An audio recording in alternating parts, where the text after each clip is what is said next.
it's Friday because everyone, God included, loves the last word. Tim Surrett here, ready to bring you all the gaming news of the week, along my cohort and co-host, Line, Tor Thorson. Your name is Tor Thorson. Sorry, man. I mean, this was the season premiere of 24 and American Idol. We got more competition than ever for viewers. First according to Jim and then 2.5 Men, and now these two?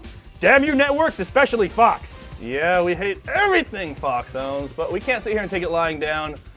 The show must go on. Are you ready this time? I'm ready. All right.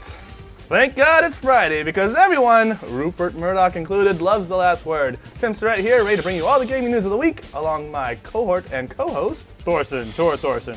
First, the good news. Though the fact Sony slightly missed its own self-imposed deadline will be catnip to anti-PS3 partisans, the company put a positive spin on the milestone. Compared to its predecessor PlayStation platforms, the PS3 is the fastest to reach the cumulative shipment of 2 million units worldwide, the company said. That means despite its hefty $599 and $49 price points, the console is getting into the retail channel faster than original PlayStation and original PlayStation 2 did in 1994, 95, and 2000, respectively. As for actual 2006 sales of the PlayStation 3, the latest figures from NPD Funworld listed 687,300 PS3s as being sold in the US last year. Combine that with the 45,000 PS3s sold in Canada in 2006, and you get 732,000, meaning that over 250,000 PS3s were either sitting on store shelves or in transit, if you buy the NPD numbers. And for the record, Sony doesn't. They say that the company does not cover all its US retailers. Oh, and for our European readers, the PlayStation 3 is still shipping across the Atlantic in March. In an interview with GameSpot sister site News.com, Sony CEO Sir Howard Stringer said the console would go on sale in April. But within minutes, Sony's PR machine corrected his comments, saying the executive had meant to say spring, so don't panic.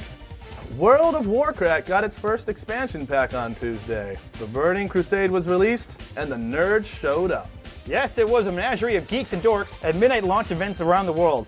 WoW fans took the time out of their sexless lives and lined up all night in Australia, the UK, and the good old US of A to get their hands on the Burning Crusade, only to retreat back to their dens of loserdom as quickly as possible to resume their pretend adventuring and get back to their fake online girlfriends who are actually 64-year-old men.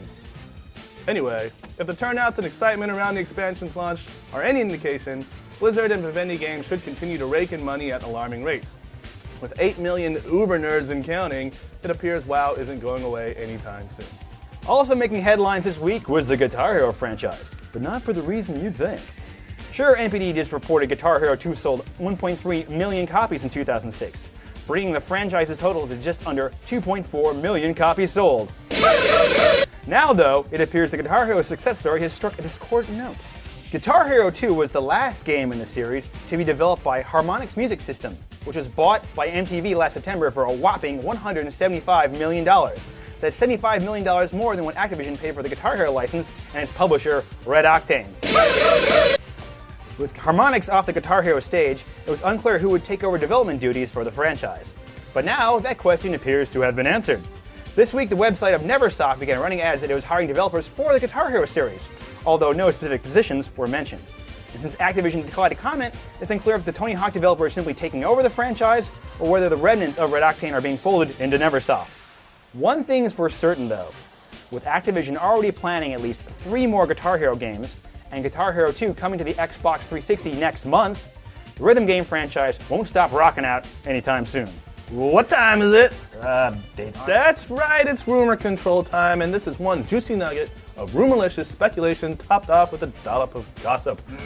On Tuesday, website Rumor Reporter reported on the rumor that a high-profile PS3 game was in trouble and had stalled completely. The source of the problem was apparently studio infighting and disagreements on the direction the game was headed. Sony apparently is trying to get what it can out of this developmental disaster and is even considering making the game a downloadable game for the PlayStation Store. The site never says the name of the game, but most of those caught up in the discussion believe it to be, give me a few seconds to take your guesses. That's right, Warhawk. Indeed, Warhawk does fit the mold of the mystery game. It's been a very high-profile PS3 game since it was announced at E3, and we haven't heard any word on a release date. So who should come to the defense but David Jaffe, creator of God of War and former employee at Incognito. His Jaffiness said that the info was wrong and that 90% of games go through problems during development all the time. According to him, Warhawk was just going through growing pains. Not content with all this, I asked Sony what the deal was, and a rep told me that it was all lies. Lies, lies, lies! Warhawk is still in development, and a status update, including a release date, would be coming in about a month or so. So, taking Sony's word, this whole thing is bogus. Speaking of bogus, let's send it over to Brendan Sinclair with the latest from the news desk at GameSpot Canada. Oh, Canada! Thanks. We've got a little more Guitar Hero news for you this week, as it was discovered that Activision applied for trademarks for a couple new game titles, Guitar Villain and Drum Villain.